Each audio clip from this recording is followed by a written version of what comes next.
Ini penasaran nih. Iya. Sekelas Mas Ai ada passive income-nya nggak sih? Kita penasaran nih, saya sama Shania penasaran nih passive income-nya dari financial expert kita. Iya, sebenarnya gini, passive income itu harusnya setiap orang bisa punya gitu. Yang jadi permasalahan adalah orang itu mau atau enggak untuk mendapatkan passive income tersebut gitu. Jadi itu. Kalau penjelasan dari passive income tadi Shania udah jelaskan. Jadi passive income ini adalah suatu aktivitas yang bisa menghasilkan suatu uang atau aset gitu ya. Tapi bukan merupakan aktivitas yang utama gitu. Kalau misalkan contoh ya kayak karyawan gitu. Kalau karyawan pasti kan aktif income-nya atau income utamanya pasti dari gaji gitu ya.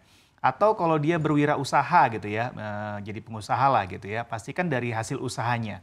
Tapi apakah mereka nggak bisa punya passive income? Bisa gitu. Apalagi di zaman era medsos seperti sekarang ini, sangat mudah sekali untuk memiliki passive income.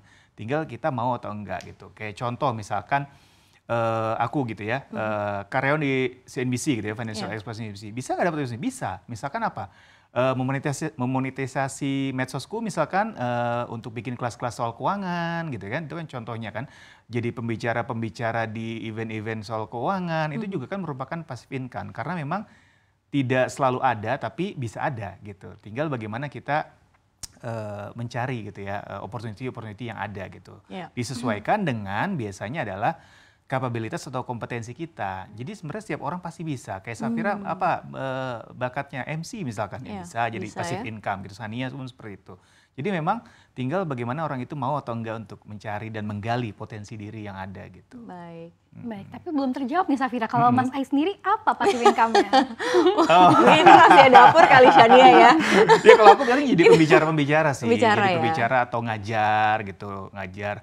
Baik itu di seminar, di workshop, atau di kampus gitu. Aku juga pernah ngajar di beberapa kampus juga gitu terkait financial planning atau capital market gitu. Jadi ya nggak ada salahnya juga selain untuk cari tambahan cuan, tapi juga untuk terus mengasah bakat dan intelektualitas juga gitu supaya nggak tumpul. Gitu. Baik, Mas pernah nggak sih ada kita punya passive income begitu, ternyata tuh lebih besar dari active income kita begitu, dan akhirnya memang kayaknya kita fokusin aja di passive income akhirnya jadi gede dan kita meninggalkan si active income itu sendiri. Itu pernah nggak sih ada kayak begitu?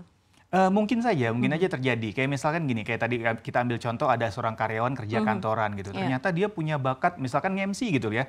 Nge-MC awal-awal mungkin masih jarang jobnya, tiba-tiba sering gitu. Dan lama-lama bayarannya makin naik. Lama-lama kan bisa mengalahkan gajinya dia sebagai karyawan mungkin.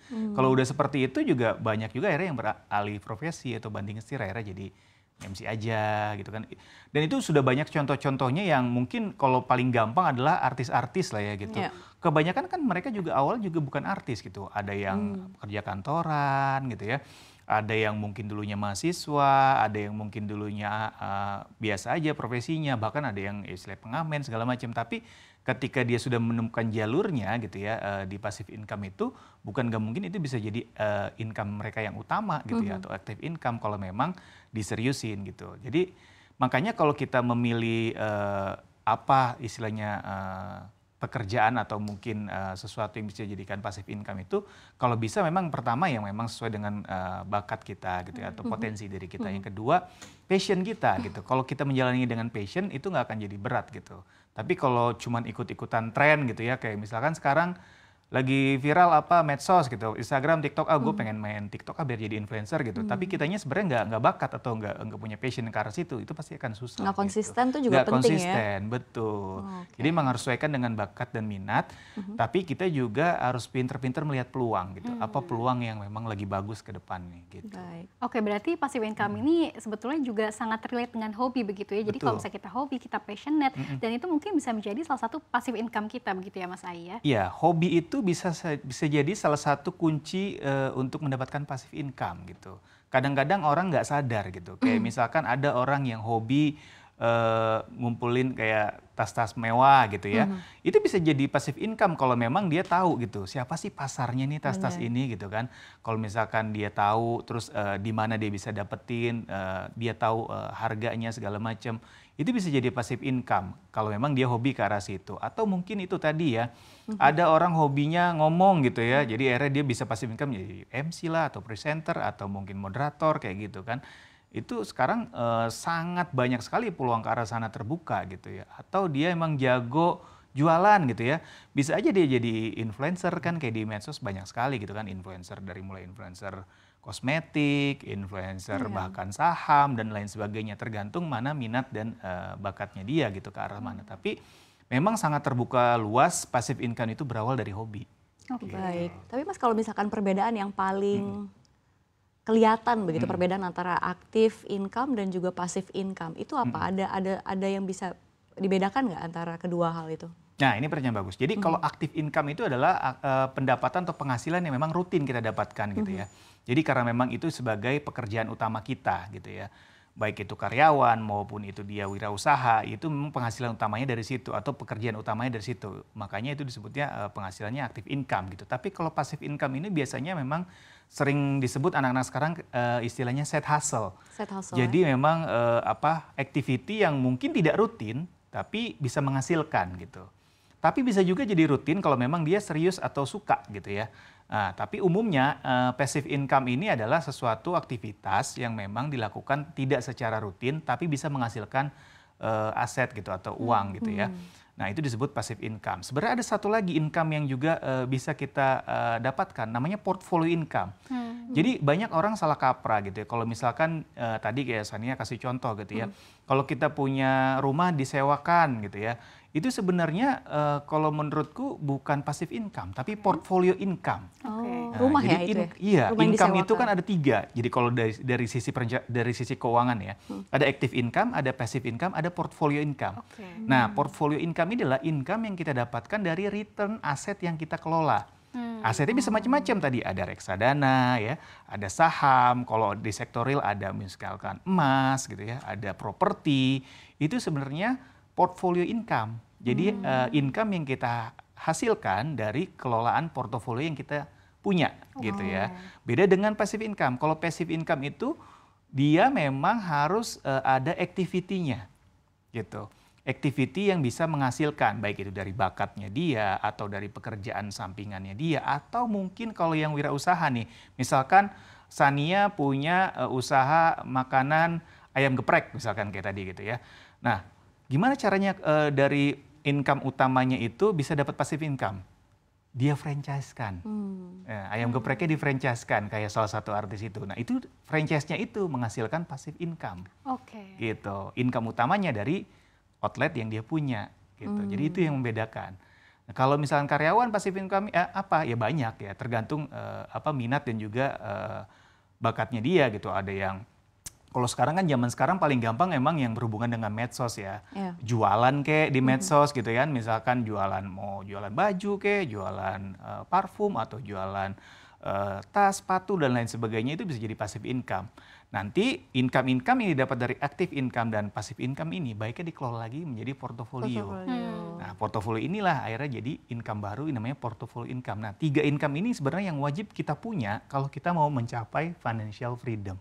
Gitu. Nah, kalau ini kan wajib kita punya nih dari aktif, pasif, sama portfolio. Artinya mesti ada uang yang diputar lagi begitu. Ini kalau dibayang-bayangin kayaknya butuh modal gede kali ya Mas Ai, atau gimana? Atau memang nggak perlu modal gede juga udah kita bisa mencapai ke portfolio income setelah kita punya passive income. Seperti apa? Ya, sebenarnya kita kalau mempersiapkan 3 ini secara bertahap ya Safira. Jadi nggak harus kita ngoyo pokoknya gue harus 3-3-nya langsung sekaligus punya nih, nggak juga gitu. Yang pertama pasti harus active income dulu, karena active income ini adalah income yang memang kita hasilkan dan untuk membiayai kehidupan sehari-hari kita ya.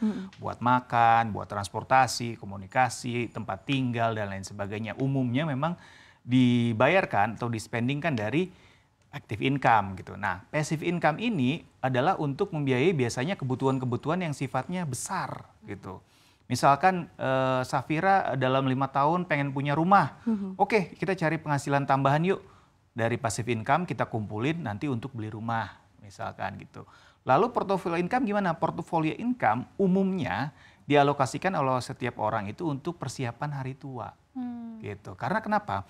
Idealnya kalau investasi itu memang untuk jangka panjang. Kenapa? Karena untuk secara resiko dia akan jauh lebih rendah dibanding kita jangka pendek atau menengah gitu ya. Walaupun dibolehkan juga untuk jangka pendek, jangka menengah asal kita tahu profil resiko dan instrumen yang tepat buat kita gitu. Tapi secara umum gitu ya, portofolio income ini biasanya untuk jangka panjang gitu ya, untuk persiapan pensiun, atau hari tua, atau untuk masa ketika dia sudah tidak produktif lagi, bisa juga seperti itu. Jadi memang selain kita harus tahu ada income apa aja, kita juga harus tahu peruntukannya apa saja, dan juga apa saja yang bisa menjadi active income, passive income maupun portfolio income itu sendiri. Jadi memang secara bertahap kita harus pelajari gitu ya. Yang pertama ya tentu harus diperkuat active income dulu nih. Jadi kalaupun kita seorang karyawan, kita cari kira-kira kita paling bakat dan minat tuh di bidang apa sih? Ya udah kita perkuat dulu. Once itu udah kuat, istilahnya pekerjaan kita udah apa istilahnya ya, sudah settle gitu ya. Baru kita mulai pikirkan nih, passive income apa nih yang bisa kita ambil supaya menambah lagi income kita. Misalkan, oh ternyata aku hobi MC atau hobi nyanyi gitu ya. Misalkan bisa juga jadi penyanyi di wedding singer atau segala macam gitu kan, bisa juga gitu. Itu jadi passive income. Ketika sudah tahu nih passive income yang kira-kira cocok buat kita apa, mulailah kita persiapkan portfolio income. Jadi bertahap. PES 1 active income dulu, PES 2 passive income, PES ketiga baru portfolio income gitu. Ketika ketiganya sudah jalan, tinggal fokus untuk membesarkan sedikit-sedikit gitu. Jadi nggak mesti harus modalnya besar, sedikit-sedikit nggak apa-apa, yang penting konsisten tadi. Konsisten. Gitu. Baik, menarik banget ya Shania. Tapi kalau misalkan balik lagi nih, kan karena kita kalau misalkan emang udah ada niatan begitu ya untuk menambah passive income dan lain-lain. Nah itu untuk pos-pos pengeluarannya seperti apa ya? Apakah dibagi-bagi lagi 30% dari gaji atau kan kita punya lagi nih passive income yang lain. Itu dibaginya kemana lagi untuk pos-pos pengeluaran kita?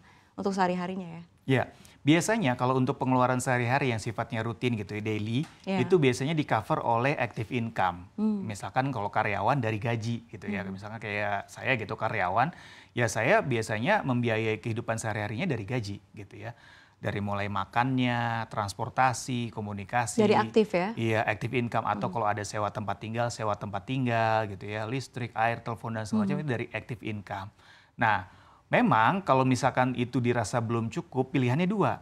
Kita cari pekerjaan atau usaha yang menghasilkan uang lebih besar lagi, atau kita cari tambahan lewat passive income. Nah, lalu yang bagus yang mana? Yang bagus adalah kita ketahui dulu kira-kira yang paling cepat memungkinkan dari mana. Kalau misalkan let's say kita gajinya di kantor A itu 10 juta, oh ternyata pengeluaran kita setiap bulan 15 juta, masih kurang nih. Untuk pindah kerja dengan gaji yang lebih gede mungkin butuh waktu, tapi ada nih jalur passive income misalkan lebih cepat, ya nggak apa-apa kita kembangin dulu passive income kita untuk menutupi istilahnya cost kita yang rutin gitu ya. Tapi kalau misalkan ternyata ada opportunity nih active income pindah kerja ke gaji yang lebih besar, ya boleh juga gitu. Jadi juga ya? menyesuaikan situasi dan kondisinya.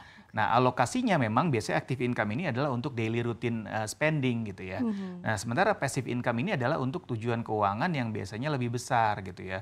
Misalkan untuk biaya anak sekolah, lalu untuk misalkan kalau yang muslim mau pergi haji gitu ya, atau untuk beli rumah, atau untuk menikah dan lain sebagainya. Nah, itu bisa dibantu oleh portfolio income nanti. Kalau misalkan hasil uangnya belum cukup, portfolio income lah yang membackup ini untuk tujuan-tujuan keuangan besar. Tapi kalau seandainya sudah cukup, portfolio income ini bisa diperuntukkan untuk hari tua. Kalau gitu. untuk dana darurat, itu masuknya kita boleh ambilnya di mana? Di Kalau aktif dana juga? darurat di active income harusnya, karena dana darurat itu biasanya memang disisihkan dari income yang memang rutin kita terima gitu, supaya nanti ketika dia sudah tersedia bisa juga kita pakai. Kalau dia mengandalkan passive income atau portfolio income, itu agak sulit. Karena passive income dan portfolio income sifatnya tidak pasti ya. Passive income iya kalau lagi kebetulan ada passive income-nya gitu. Kalau nggak ada, wah repot juga. Kalau kebutuhan darurat kan kita nggak bisa tunda-tunda kan gitu ya. Begitu pula portfolio income. Iya kalau lagi untung portofolionya, kalau lagi minus kan nggak bisa kita pakai juga. Jadi memang idealnya dari active income.